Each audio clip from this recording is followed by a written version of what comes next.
Welcome to the Inside Silverstone podcast, a business-focused podcast covering all things tech, engineering and innovation.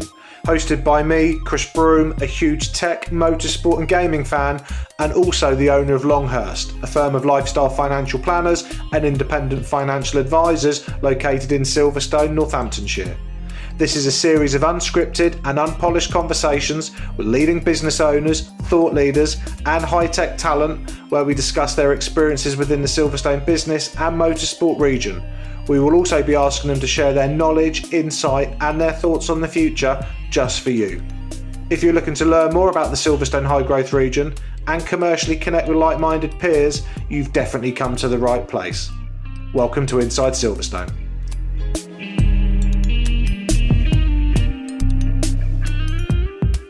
Welcome to the next edition of Inside Silverstone, where we are recording a very special mastermind session, number 4, called Women in Technology. Welcome to the show. As you can see, we have a slightly different backdrop today with a cyclist here. Massive thank you to the Silverstone Sports Engineering Hub for hosting us today, Rob Lewis, Tracy and the team for putting us up. What we're going to do today is have a good natter and gas bag about women in technology.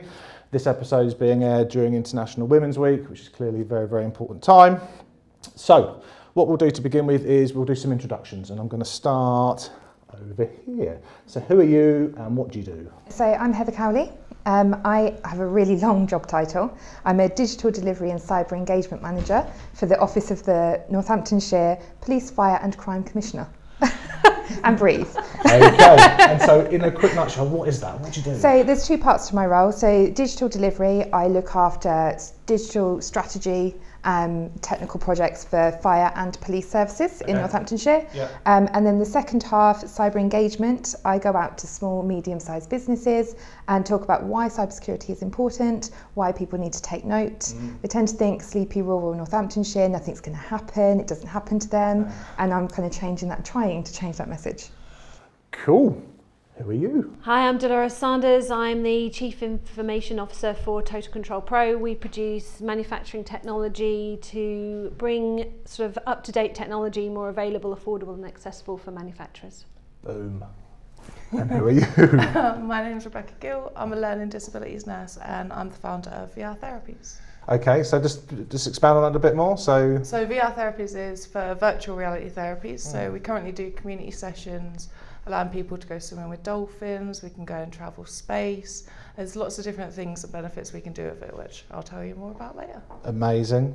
And yourself? So I'm Sally Povolotsky from EES Solutions, and I am, an engineering consultant, but I predominantly work in autonomy, connected, electrified and alternative powertrains and shared services. So we tend to design and develop whether it's a vehicle platform or a service or whatever. So I work with a lot of automotive and transport engineers, and we deliver that kind of stuff. Okay. With wheels. Yeah. With wheels. Yeah.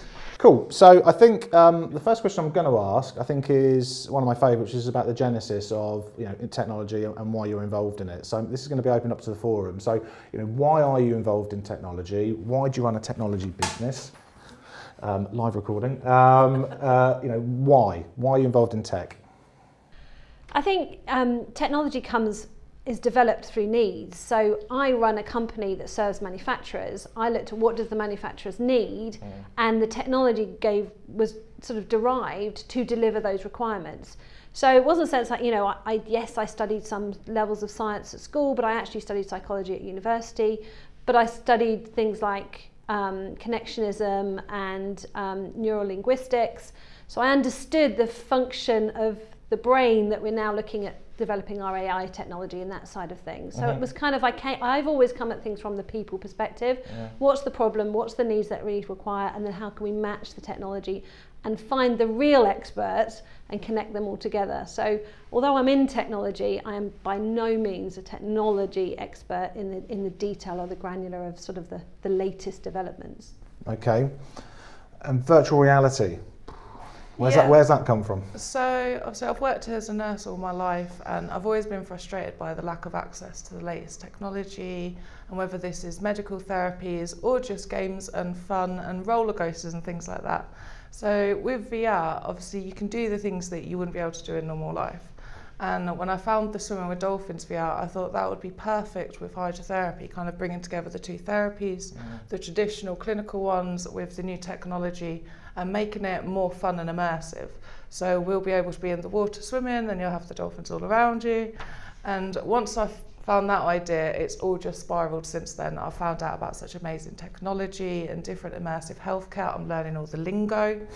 I'm looking into using biofeedback to be able to control the games with our breathing. So depending on how anxious and stressed you are, it will affect the game and the process. Amazing. We've got different ones that can help children with autism and all kinds of areas. People they forget their pain and they smile more and they breathe easier, and it's seeing that as a nurse is amazing, and that's what's motivated me to get into tech. But I still don't think of myself as working in technology, because we're a social enterprise and we work with people with disabilities. We're more on the healthcare side, but it's starting to bring that digital divide, and yeah. Amazing. Truly, truly amazing. Cyber. So I never started out wanting to be in IT, let alone cyber. Okay. It just kind of happened. I went down the more traditional route, I suppose. My dad is an engineer. I was always right beside him. I was so curious about how and why things worked. I literally, if I got my hand on a screwdriver, I'd literally take anything apart. Absolutely anything. My parents got rather annoyed with me when I was little. But I kind of progressed. I went into cabling first of all, and I laid data cabling all around the world, which was really interesting, and then kind of transitioned over onto IT. So I started off in networking, and I think that just for something that Dolores said, those softer skills like the problem solving, the adaptability, those are the skills that I pride myself on, and I think really lend themselves well to engineering or tech in general. And they're the kind of things that are downplayed a lot. So I think if you've got a naturally curious mind, you're going to do really, really well in a technology career. Absolutely. Sally, EV, vehicles, alternatives? Stuff. Yeah. Where's it come from? So equally, it wasn't where I started. So I started in science, so physiology and genetics, and then, but I've always been naturally curious. So I have a dad who's really hands-on and really good at practical stuff, and it became clear that I didn't quite have that gene, but I was really good at looking at things from like 10,000 foot and saying, but actually, if you did this, this, and this, maybe this could happen. And then got involved in sort of developing my own strategies for off-road vehicles, and that's where I sort of started, big sort of 4x4s and Land Rovers, and eventually ended up at Jaguar Land Rover, but run as part of the Skunkworks team. So we were completely 8 people on the sidelines doing all the weird and wonderful stuff.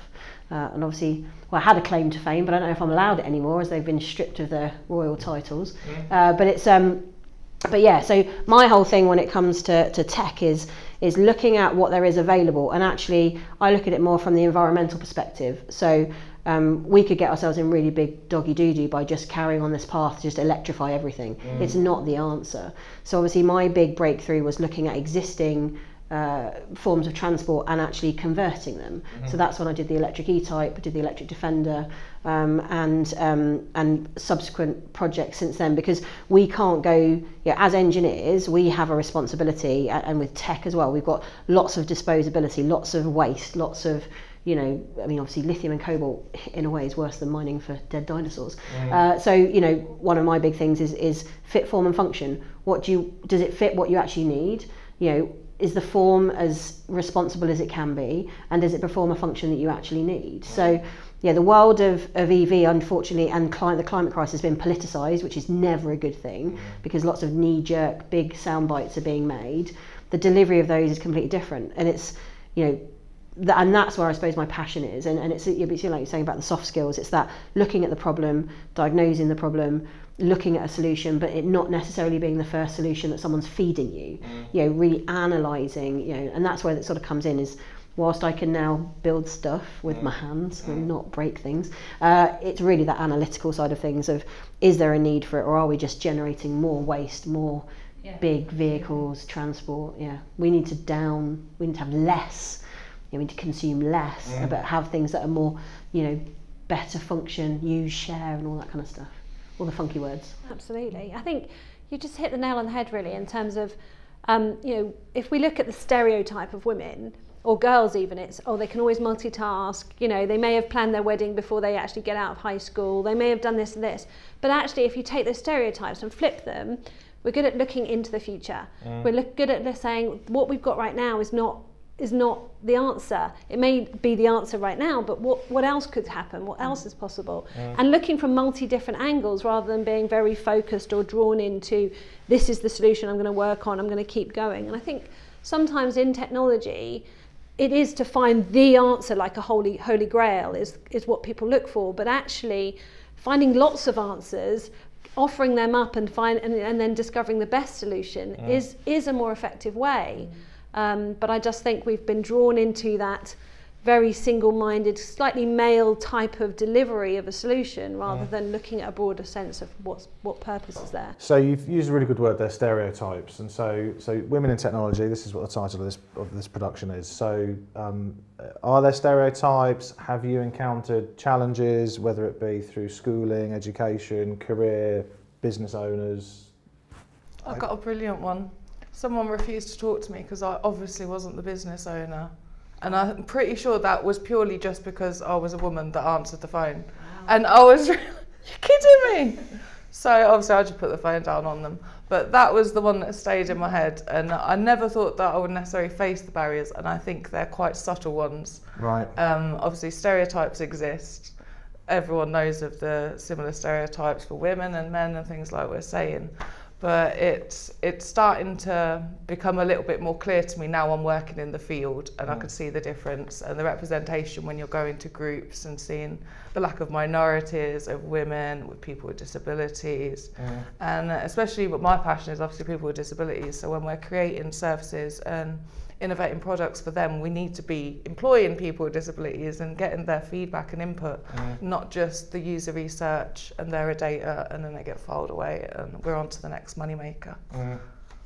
Any other challenges? Well, we developed the Tech Women solution through Digital Northampton because we looked at Digital Northampton just a year ago, and the photo that represented them was literally all pale and male, and none of us, there were other people involved, but it was like, why is that?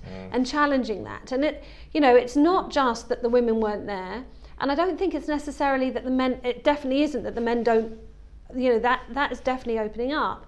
But there's a thing about women in technology, I think we keep our light under the bushel, we don't shine, we don't promote ourselves, we don't say this is what we do, we're not the first up into the photographs or anything else. So the representation of women in technology is very low. It doesn't think necessarily means they're not there, because they are. But we need to be more proactive in promoting what we're doing and where we are, so that we become that sort of light for others coming into it. How as a community, how do we do that? Come on. This is good. Come on. We do stuff like this. Yeah. Attending podcasts, apparently. There we are. I think you're absolutely right. So I've never experienced what I would deem as some form of discrimination because I'm a woman in the career I'm in. Never. But I think that's because I've got bigger testicles than most men. So I think, and I think it's about how you present yourself when you first start. So obviously, I went in, bull in China shop, so in a way, quite masculine in the way I approached everything. I've been able to work with amazing men and amazing women, and, respected them all equally. But I think you're absolutely right. When it comes to who is put front and centre, when it comes to talking about stuff. So whilst I developed what was at the point the most famous car in the world, wasn't my face on the media. It was my boss, who was white and I love that pale and male, who fitted the bill and wore the suits, and nobody wanted Marmite Sally out there, with her jeans, and half sparky hair because she might have slightly electrocuted herself in the process. Do you know what I mean? But it's kind of like, and yet, you know, I worked with an amazing group of people, and I think one of the things that women are very good at is very good at forming teams that are based on mutual respect. So for me, it didn't matter, you know, what the grade, because we were all graded in OEMs, like what the grade of the person was, whether it was literally, you know, spanner monkey all the way up to, you know, purchasing and sign off and senior directors. I didn't care who they were, because I spoke to every single one in exactly the same way. So I think when you unpeel the layer and you look in, whilst there's still a number differentiation of percentages of males versus females, and that's a whole nother discussion as to accessibility into the workplace, I've never experienced a discrimination issue inside my job. Now, the outside perception of maybe what a female engineer is, or protecting the status of an engineer generally, or, you know, understanding the wealth and growth that that industry has for young people. You know, we have a lot of pale and male guys about to retire on good salaries, do you know what I mean? And you know, we need that next gen, and we need that diverse next gen. I think when it comes to diversity, I think that's a whole nother ball game. So in a lot of areas of engineering, that, you know, white necessarily isn't the predominant, you know, diversity in the group. So in a lot of software engineering, stuff like that, it tends to be predominantly Indian, African, do you know what I mean? So we tend to have diversity, but they're in pockets and silos that aren't, again, seen whilst they deliver amazing work. But disability into the workplace is a whole nother ball game. And I think one of the things that society needs to do is look at those stakeholders and how we can engage them, because we're now designing transport solutions, and a lot of the people we are designing them for is giving people more accessibility, whether it's aged society, you know, mobility issues, all this kind of stuff. And there is stuff out there that will change people's lives in the future. Have we gone and sat down with a group of people in wheelchairs? We're assuming, we make assumptions. So yeah, I think inside organisations and inside companies, I think the biggest issue is that very male, white-led PR marketing departments who just, and whether it's just autonomous, they just automatically just scoop up, or whether it is that actually at the higher levels, that sphere of people that want the badges are that male, 45 plus, you know, 2.4 children, wife's at home looking after them. You know, there's that whole kind of gap. Yeah. You know, but I don't think inside, I think there's been a big change inside companies. And so from accessibility, so career opportunities, visibility for not just established women with careers, but also the next generation. So you said the next generation, so the students, so from local colleges around here. Yeah. Are job opportunities visible? Do they exist? Experiences with this? One of my mantras is often that you cannot be what you cannot see. Yeah. And I think it's up to women like ourselves to actually actively promote and put ourselves out there and say, do you know what, I've done this, people have said no to me, but I've pushed them to one side and shown that I can do it anyway, and you can do this as well. And actually, my hand skills aren't brilliant, or my technical knowledge isn't the greatest, but I have these other attributes that really lend themselves to this world of technology, and that's what I realise, and that's what I pride myself on. Yeah. I mean, I'm going out to Northampton College tomorrow to speak to a group of BTEC students in business, to talk about technology and to talk about women founders in business, but the whole kind of breadth, and it is that put yourself into an environment where you can reach out to people. In all businesses and all industries. I mean, in the media industry, it's the same. Children tend to go into what they've seen through their lives. You know, they will follow. You know, we know that the London media scene is full of that sort of same kind of loveyism that they accuse the rest of the world for being. You know, but the same as technology. I grew up. My father was a manufacturer. You know, I would, you know, take a mallet and bang a print machine to get it into registration. I know we now have perfect lasers and everything else, but a mallet still works sometimes. We've all still got hammers in our toolbox. But you know, that was the experience, and yes, I had lots of other opportunities because of what he'd created and the wealth that he'd created and the opportunities it gave me. But it's funny how I ended up back on a factory floor, you know, albeit slightly more invited. But you know, the same. You were saying your dad was an engineer. We've got to reach out further and further to the children who haven't got the opportunities, haven't got that around them, and start to demonstrate that from, you know, through the primary age, through the way that we represent technology and careers in our programs and things like that. We've got to reach in and grab hold of them earlier and allow young children from whatever background to understand the opportunities are there. Every child in a nursery will make stuff. Every single child. Children love Lego, they love all of that stuff. We've got to capture that and bring it through earlier and quicker. But the issue is bigger than that, because it's kind of, there's for me 2 points where we lose people. So whilst all of us here are doing STEM work and we're going out and we're talking to young people and we're telling them that it's awesome and there's a career for you, and there's great careers because of this big retirement chunk that's going to happen in the next 10 years. But I think the problem is the education system as a whole, it's a post-industrial education system. We beat the living creativity out of every child. And with a child that's now going through, we're in year 11 now, I say we because I feel like I'm doing it all over again, and I would definitely fail because it is a million times harder than when I did it, or my grey matter's melted and I can't remember stuff. But it's like, the stuff we are teaching children, so my son's doing GCSE engineering, not that I'm a pushy mum or anything, but it's like, I looked at the exam paper and I could not answer half the questions.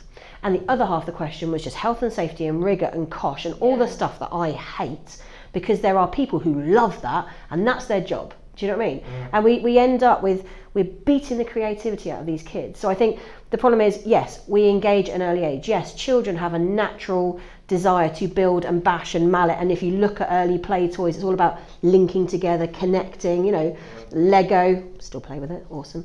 And it's kind of, but we kill them off at 2 points, and we kill off a mass of children through the education system. So I got our school to take on GCSE engineering, and we watched a natural drop off, and then we kill them off at the career end. So especially women, which is, and that's then about accessibility into the workplace. We do have the autonomy that we keep the world going, and we give birth and we have children, and if we decide to, and then there's the whole getting back into the workplace after you've built a career up, and those 2 points are where we lose people. And I think that's where we have to reflect more on STEM. We're all doing great work, we're all volunteering our time and stuff, and it's working, but we have to go up against the system, because now, and unfortunately that means going up against the joys of people who don't understand, they've already destroyed this. If you look at things like Steiner education and baccalaureate, and the Swedes and the Scandinavian education system, and that embracement of creativity, and then look at how amazing those engineers are and those people in tech. Do you know what I mean? And that's where we've got 2 problems. So I think at some point we have to reflect on STEM and say, well, it's great, we're reaching out, and we're, like you, I've got one in 2 weeks' time, and part of the Silverstone, what do they call it now? It's a Silverstone Park, but they've done it in partnership, or they've employed Gaia Innovation to... So there's a big group of us out there doing this stuff, but I think we have to do 3 things as technology innovators. 1, we have to protect the status of what we are.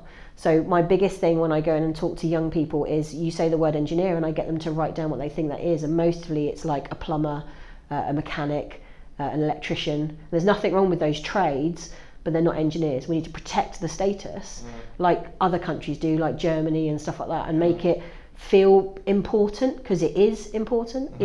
I think we have to go to the Department of Education and with big mallets and sort that out, because we're killing creativity. There's an amazing guy, Ken Robinson, watch his TED Talk, and it's all about how we kill creativity in children in education. And then the other one is then more about, and that's probably about us battling it as women and sorting out the workplace so that we don't lose what we've gained just because we go and have children. Now we could all just stop, and then we wouldn't have to engineer or tech anything, because eventually we would just die out as a population. The reality is that's one of the things we're engineered to do.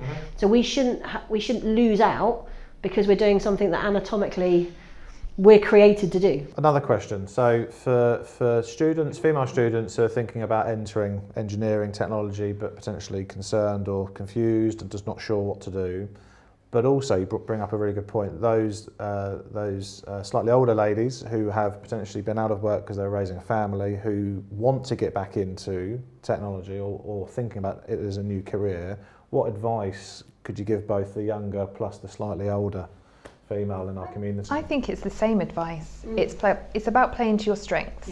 And it's literally as simple as writing down maybe what you enjoy, what you don't enjoy, and actually figuring out what it is that you are good at.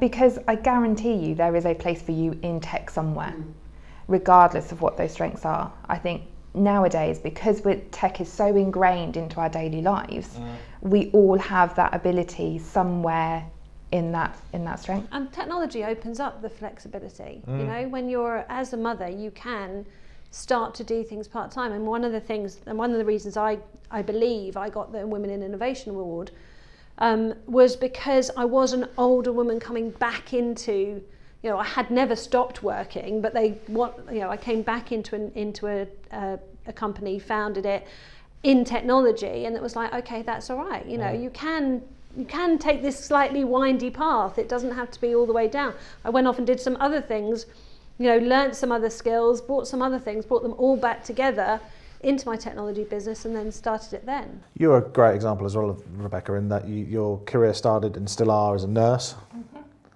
which I presume at the beginning when you were training as a nurse, you weren't thinking, I'm going to end up running a virtual reality based company. No, I can't believe it. I really wish I could talk to child me and be like, you've got no idea what's coming. And especially 2020, it just sounds so cool. VR Therapies Centre opening 2020. But it's like, amazing. Every child would have been like, oh my God. So yeah, I mean, I had a major pivot. So I think I was about 30 when I decided that I needed to look into other options, and I'd hurt my back through nursing and kind of the same old story that a lot of nurses go through. And I was looking at different ideas, and that's why I started looking at the hydrotherapy. And then one day I just came across the VR with swimming with dolphins. So that's what triggered me. I wanted to bring that to the people that I know are going to benefit most from these therapies. So I've got no interest in STEM. So I still don't I know I'm starting to get used to it, that I'm under it. But like you're saying, I had no idea what engineers kind of encompasses. Like, I always thought it was things like you're saying. So if I'd heard things like that when I was at school, or if someone pointed out that I could do game design, I had no idea game design comes under STEM. And I think with the technology aspect, there's so many things that the kids would be so excited to get involved in. And you can do the engineering side of like the Raspberry Pi and kind of creating your own things, and the apps and video content, and then your own therapies with the AR and the VR and all the Rs. And whenever I talk to kids, they love it. But if you ask them if they're interested in STEM, none of them really say yes. Blank face. And especially with females. And when I was at school, I very much imagined lab coats and plumbers and things like that. And I wanted to help people. And I think that is part of the stereotype, but possibly truth in it with women. We traditionally have navigated more towards healthcare and social care positions. Men have gone more into the engineering of things. But we can really use that knowledge and experience, like you're saying. That's one of our major strengths, is our abilities in those roles. So joining up all together and finding the right team and everyone that complements the skills, we can only change the world for the better. And I think it's that experience of female-led teams and male-led teams. And without sounding really sexist, all the female-led teams I've either been in or led tend to be a lot happier, a lot less sickness days, they deliver on time, everyone tends to have, you know, a better state of mind and gameplay and be more focused. Some of the male-led teams that I've been in can very easily go off course, they're very linear, you know, don't pick up on all the other issues that are going on, and depending on the strength of the or the dominating really of the personality of the male leader, you can end up with a lot of very unhappy people, you know, sick days, stuff like that. So I think it'd be a really interesting study for a university to do, especially in automotive. But I think that the key is to those groups where they want to make change or they want to go into something. I had a slightly different pathway because I feel extremely guilty as a mother of two that actually both of my kids were in nursery by 3 months old. Have I been a great mum? I don't know what a great mum is. Do you know what I mean? Like, I definitely haven't been a mother hen, but then I have two very strong, worldly children who've grown up in quite an adult world, who don't see any issues to any barriers, but they are both boys. But one of the things I've been very clear to teach them is about diversity and, you know, that we can do anything. And you know, it was quite funny. So on the 13th of December, my son turned around to me and said, I think you should quit engineering now and just go and be Prime Minister. but like in Sally my, P for Prime Minister. But in my son's mind, I'd vote. Mum can do anything. Do you know what I mean? And I think, you know, if you can nurture around you especially young men, I think, you know, modern masculinity is really, really important. I think we've spent a lot of time and money investing in women, investing in young girls and really spurring them on. I think now we have to invest in young men and teach that modern masculinity and teach them that we are all capable of anything. And I think once you crack that barrier, there's still issues of parents and the influence of parents on their children. But I mean, I'm very fortunate to be a school governor of a boys' school, and the work that goes in to teaching these young men, all sorts of young men from all sorts of backgrounds, to be accepting and to hug and to, you know, the fact that they can do anything and girls can do anything. And you've only got to look at the recent league tables that have come out for schooling. Boys are dropping down again. Now, are boys dropping down because we've put so much focus onto girls? Because I think girls have, you know, since Spice Girls and all that, I think we've all felt a bit empowered. Do you know what I mean? And there's been a lot of investment in empowering women, and we naturally empower each other. You know, stick a bunch of women in a room, they'll come out, they'll have solved all the problems to the world and drunk a lot of coffee. Do you know what I mean? I think that we have to focus on modern masculinity as well. Yeah. So whilst it's, you know, whilst it's International Women's Day and we can celebrate our achievements and, you know, those women before us and the women that are to come, if we don't embrace the young men in that journey, then we end up with more of a divide. Do you know what I mean? I completely agree with you. I mean, I don't think if we focus too much on women, it's going to swing the other way, and we're now going to have a pale and female problem rather than a pale and male. And I think men are, you know, they're about 50% of the population. They need to be allies. We need to build one another up. That's the great world.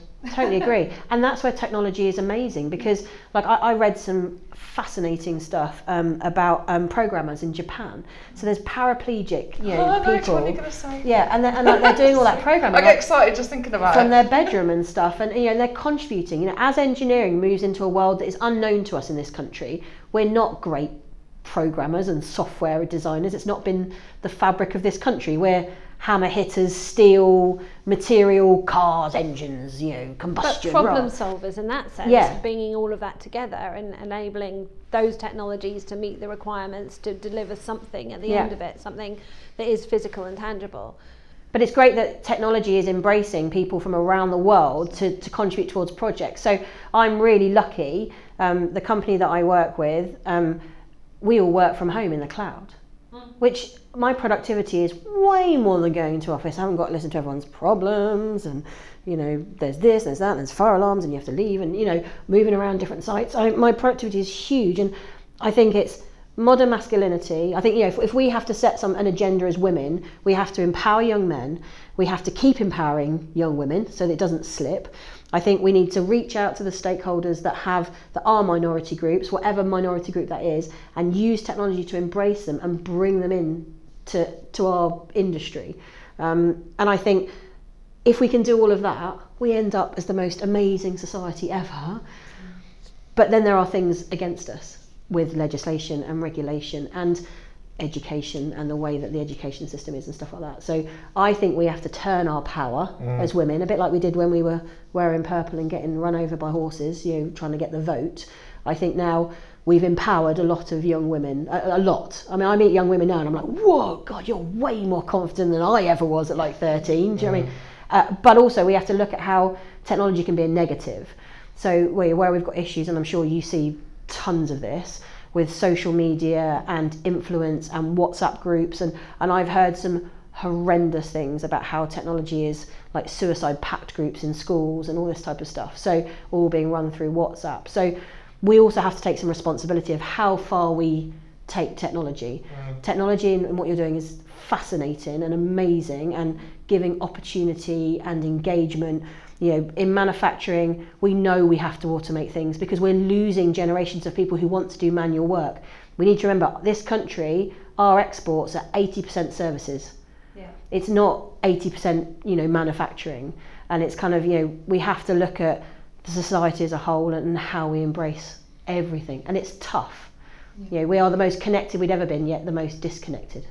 I think as well that we can be our own worst enemies. Yeah. You talked about, you know, in a group, women will empower women, but we can also completely disempower women. We can be the first and the most critics of women who stay at home, or women who don't stay at home, or women who don't look good, or women who do look good. You know, the yummy mummies versus the you know, slummy mummies, you know, you're like, we come up with, you know, we create all these movable communities and that side of things that can be supportive, but also can be, be very challenging. And, you know, when you go through with teenage girls, what they go through and what the stuff that they have to deal with now, I'm like, thank heavens I'm not a teenager now. And now we're telling them, yes, deal with all that stuff, but also you need to understand tech and you need to get this and you need to get this. I think to some extent, what we're trying to do is promote the positive of what's available, make it more visible, make it more accessible, bring more people in a much more natural way, rather than you should do this or you should do this or you should do this. Boxing. You know, which becomes is not a very female way of going about, but kind of started to become the conversation. What do we do about the lack of? I think we should just celebrate those that are there. And I'm really excited about the International Women's Day Trailblazers, because it's all about supporting and promoting historic women in technology, those that really were the trailblazers, and then those of us that are sort of starting to do it now, and bringing that together to show that it's a journey that they can go on. You know, you don't have to get it all right now, but you can start to reach out and make some, you know, small changes that make a big deal. But I think you made a really good point. It's okay, Sally, because that's why we got you on the show, just because we know you love it. But you made a really, really good point, and we've done exactly the same thing here. So we're being labelled as women in technology. Yeah. But we're more than women in technology. And I think a really good thing that I always teach people to do is asking that question of who am I, right? So we have society labels, we have labels we put on each other, we have organic labels, then we have the internal vision of who we are, we have who we are in our job, and I always say to people, when they're working through all this, and you can end up with hundreds of labels. You know, you're a daughter, a mother, a sister, or, you know, and then you're going to start singing Alanis Morissette next. Oh yeah. Well, I won't sing to anyone, that would be very dangerous. You know, I always say the question should be not who am I, but who am I not? Do you know what I mean? And I think the most important thing for everyone is to feel free, like free enough to be whoever it is you want to be. And that's where we have to trailblaze. We have to just open everything up and allow that huge pathway for people to go and experience things. And I've been loads of different things in my career until I settled to where I felt most comfortable. And I always encourage that with young women and young men and say, just go and try everything. Want to have a go try it. Doesn't matter. This is not like my parent or your parent, where it's like you had to be in the same career for 20, 30, 40 years. That's what made someone really good at what they do. You know, flip it, do something different every year, every 6 months, you'll learn more. But we are very good at labeling people. And it's like, even given, you know me, my personality, how strong I am at work, I don't do the school run because I can't deal with the gate mums, because I feel guilty every time. Yeah. Because I feel guilty when they're there and they're talking about they've been to cardio tennis and they've walked their cockapoo and is cardio tennis a thing? It's a thing, Monday, 9 o'clock. And they've done this stuff, with their day, and I sit there thinking, wow, I've got my job, I've got my sideline thing that I do, I'm a school governor, I volunteer in my village, and you just think, how can you stand there and moan that you've done nothing? You've had a busy day. But it's about sense of perception, because I actually couldn't be a stay-at-home mum. I think it's the hardest job in the world. As much as I love my children, that is the hardest job in the world. Do you know what I mean? I agree. Right, we are, Sally. We're 39 minutes in. Sorry, I'm really worried about this chat. No, he's going to be finished in a minute because we're going to start winding this down. I'm a bit worried about him. 38 minutes. He's had a stretch. Honestly, in the gear. So use that banana. Yes, use that banana. Not even going to comment on any of this, women. This is a PG show. Right, I'm going to do final question. One of the final questions, which is 10, 20 years time. What are your hopes? The question was, how has tech evolved? But actually, I think we need to broaden that out. How is this conversation evolved within the next 10, 20 years? If we get you back on, what do you think? What do you hope's happened? Well, right now it's the topic, isn't it? It's that we've used resources. We started talking earlier about, it's not all about electrification, because then we're draining the world's resources. I think we can be a very connected community and society. People can connect with those that they associate with through technology, but also we've got to develop things that are far more responsible to the environment that we actually live in. And 20 years time, that's what I really want to see is that individual and community-based responsibility for your environment, and that to be existing on a global scale, and tech to have supported that, rather than be at this kind of juxtaposition that it feels like right now. Rebecca, thoughts? Hopes for the next 10, 20 years' time? So realistically, where would you hope us to be? Okay. VR, world domination. Female domination. Continue spreading and getting more and more women out there and showing our capabilities and getting more of a voice and things becoming more accessible. And obviously I'm really passionate about VR, so I'm just thinking about all the cool tech things that are coming, as well as our world domination. Okay. I think we're going to flip. So I think if you analyse, so if we've just shelved tech for 2 secs, if you analyse how we are consuming, and if you analyse the pressures on change, so for example, just the pressures on plastic usage, how supermarkets are being pressured by consumer values, on that side of things as consumers, I think we'll go back to how it was when I used to walk the high street with my gran and used to go and get your meat from here, or maybe not meat, your soybeans from here and your veggies from here, and your candlestick maker and all that. I think we will become a lot more, hopefully, community-based, community-centric. But I think where the tech thing comes in is we have to stop moving around. So in 10 to 20 years' time, I don't want to be driving 55 miles to come here and sit and talk to you. I love you, but I don't. Like, this should have been, this could be a connected conversation via either virtual reality in the same room or via things we have already, like Google Hangouts and Skype and stuff like that. We have to stop moving. We have to analyse where we live, how we consume, how we move, and we have to make it more acceptable to employers that it's okay, and this is where it will benefit women, that it's okay that you don't have to be in an office from 9 till 5. It's okay to have a 4-day working week. We have to look at the mental health, we have to look at how we live our lives, and that whole thing of, do you live to work or work to live? That's why you started your business, and that's why I've started, and I do what I do, is I work to live. And on the other side of that, it frees up more time so people can be more proactive and embracing. And we don't have 10 to 20 years to make the changes we need to do when it comes to the environment.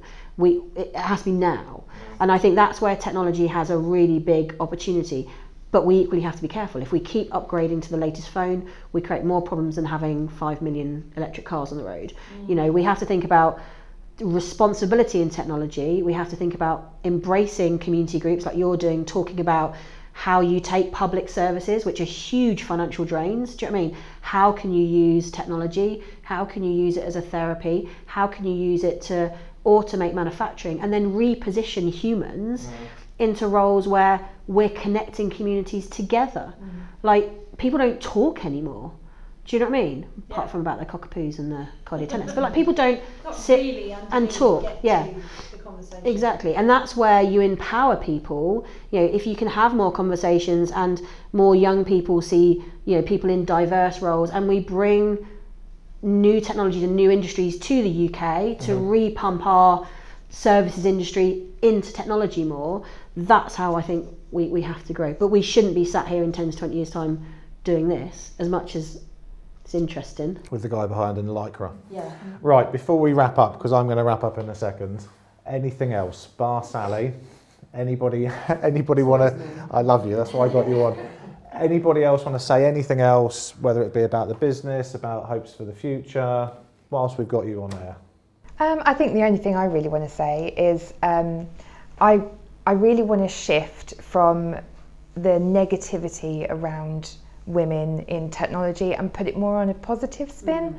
I think history is really important and we need to recognise that and we need to pay our dues to that. However, now it's like, I think we're all sat here because people have said no, but we've disregarded that and gone and done it anyway and proved that we can. And I think we need to be more positive around our successes and how we promote that message out there and just say, do you know what, you can do it too. And if you want to find out about more fabulous women, come along, celebrate International Women's Day in however you want to, and especially come and do our Trailblazers quiz. Well, what we'll do, we'll make sure there's within the show notes and show links, we'll put in hyperlinks, website links for obviously every business you're involved in, but obviously the Trailblazers and anything else that can help any generation of female and male get involved in technology.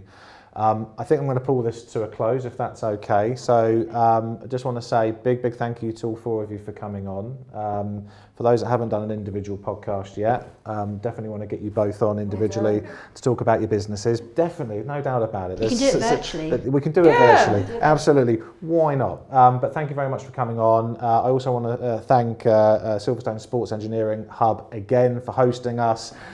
Forgive me, I forget this chap's name behind me. Ethan, for doing 50 minutes worth of cycling for us in his branded gear. For those that haven't been here and for those that are interested in wind tunnel technology and aerodynamics, this is the place on Silverstone Park to do it. Inside Silverstone podcast is produced by the team at Longhurst. Today's production has been done in partnership with Digital Northampton. Aired during International Women's Week and International Women's Day, which for all of us is obviously very important. Thank you very much. Also, one final thing, iTunes reviews, 5-star reviews we need to get us up on the podcast listings, and also sort of reshare socially on LinkedIn, Twitter, Facebook, Instagram. All of the above. All of the above. Safely and responsibly. And perhaps we can earmark a sort of cardio tennis podcast for a future one. I'll send you the details. Send me the Clearly details. I'm not going. Okay. Thank you very much. Go girls! Thanks, ladies.